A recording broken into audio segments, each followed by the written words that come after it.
اللہ سے مانگتے رہو، کیونکہ جو اللہ سے مانگنا نہیں چھوڑتے اللہ ان کے لیے ان کی چاہ میں بہتری کی گنجائش نکال لیتا ہے۔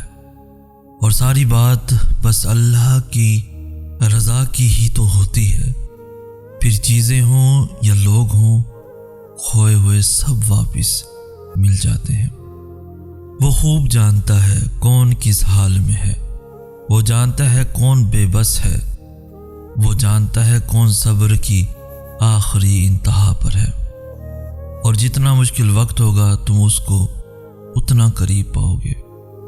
وہ نہ چاہے تو کوئی پتا بھی نہ ہل سکے، وہ چاہتا ہے تبھی تو تمہارے منہ سے دعا جاری ہوئی ہے۔ تم اپنی دعاؤں پر یقین رکھو، راستہ نکالنا اللہ کا کام ہے، تمہارا نہیں۔ صبر کرنا دنیا کا سب سے مشکل کام ہے، لیکن جب صبر آ جاتا ہے تو دنیا کا مشکل سے مشکل کام بھی آسان لگنے لگتا ہے، پھر تمہاری ہر ادھوری کہانی کو مکمل کر دیتا ہے۔ آزمائشوں کے ذریعے بڑے پیار سے پھر یقین کا سفر سکھاتا ہے۔ اللہ امتحان لیتا ہے تاکہ صابر رہو، آزمائش میں ڈالتا ہے تاکہ اس کی شکر گزار رہو، رلاتا ہے تاکہ صاف دل رہو، چپ بھی کرواتا ہے تاکہ اس پر یقین رکھو۔ جس نے تمہارا نصیب لکھا ہے وہ دوبارہ بھی لکھنے کی طاقت رکھتا ہے، تو تم دعا کرتے رہو اور یقین رکھو، اور پھر دیکھو کیسے اللہ پاک تمہاری آنکھوں کے سامنے تمہارے مقدر کو بدلتا ہے۔ جب تمہیں لگے کہ تمہارا کوئی نہیں ہے تو آسمان کی طرف دیکھنا، وہاں وہ ہے جو ہمیشہ سے تمہارا تھا اور ہمیشہ رہے گا۔ زندگی میں دو چیزوں کی کمی انسان کو اذیت میں ڈالتی ہے، ایک رات کی نیند، اگر نیند نہیں تو چہرہ بگڑ جاتا ہے، دوسرا من پسند شخص میسر نہ ہو تو زندگی بگڑ جاتی ہے۔ جب اپنوں میں بیٹھ کر آنکھیں آنسوؤں سے بھر جائیں اور منہ چھپا کر آنسو صاف کرنے پڑیں اور زبردستی چہرے پر مسکراہٹ سجانی پڑے، تب زندگی سے زیادہ بے رحم کچھ نہیں لگتا۔ ہم مجبور ہو کر بھی اس کی نہیں مانتے، اور وہ با اختیار ہو کر بھی ہماری مان جاتا ہے۔ تہجد تو محبت کی آخری سیڑھی ہے، اس میں بہنے والے آنسو اللہ کبھی ضائع نہیں ہونے دیتا۔ ایک آدمی دو بہت اونچی عمارتوں کے درمیان تنی ہوئی رسی پر چل رہا تھا۔ وہ بہت آرام سے اپنے دونوں ہاتھوں میں ایک ڈنڈا پکڑے ہوئے سنبھل رہا تھا۔ اس کے کاندھے پر اس کا بیٹا بیٹھا تھا۔ زمین پر کھڑے تمام لوگ دم سادھے کھڑے اسے دیکھ رہے تھے۔ جب وہ آرام سے دوسری عمارت تک پہنچ گیا تو لوگوں نے تالیوں کی بھرمار کر دی اور اس کی خوب تعریف کی۔ اس نے لوگوں کو مسکرا کر دیکھا اور بولا، کیا آپ لوگوں کو یقین ہے میں واپس اسی رسی پر چلتا ہوا دوسری طرف پہنچ جاؤں گا؟ لوگ چلا کر بولے، ہاں ہاں تم کر سکتے ہو، تم کر سکتے ہو۔ اس نے پھر پوچھا، کیا آپ سب کو بھروسہ ہے؟ لوگوں نے کہا، ہاں ہم تم پر شرط لگا سکتے ہیں۔ اس نے کہا، چلو ٹھیک ہے، کیا آپ میں سے کوئی میرے بیٹے کی جگہ میرے کاندھے پر بیٹھے گا؟ میں اسے باحفاظت دوسری طرف لے جاؤں گا۔ اس نے یہ بات کی ہی تھی کہ سب پر سکتہ طاری ہو گیا، سب خاموش ہو گئے۔ یقین الگ چیز ہے، بھروسہ الگ چیز ہے۔ بھروسہ کرنے کے لیے آپ کو مکمل فنا ہونا پڑتا ہے، اور آج ہم سب میں اسی بھروسے کی کمی ہے۔ ہم اللہ تعالیٰ پر یقین تو رکھتے ہیں لیکن بھروسہ نہیں کر پاتے۔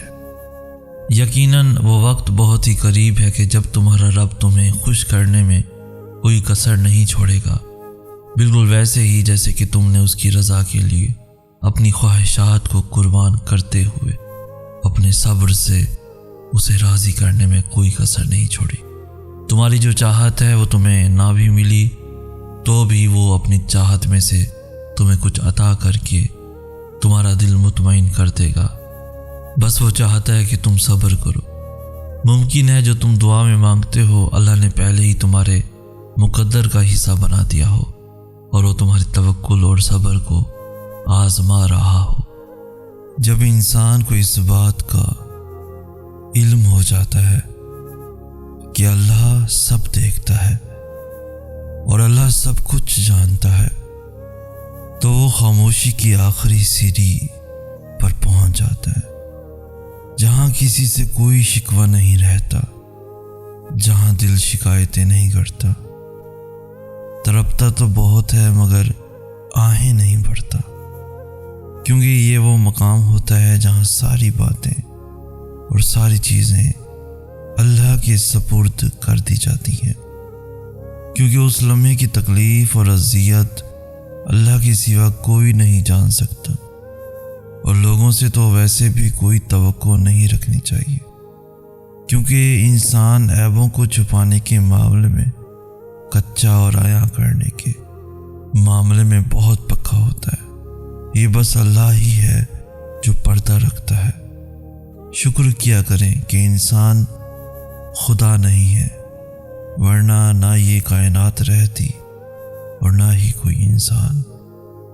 جب انسان کسی ایسے شخص سے بچھڑا رہا ہو جس کے ساتھ گزارے لمحے خواب کی طرح روح میں سلے ہوں، جس کی ہر بات پر دل الگ سی تان پر دھڑکتا ہو، تو یہ بچھڑنا قیامت کا عالم ہوتا ہے۔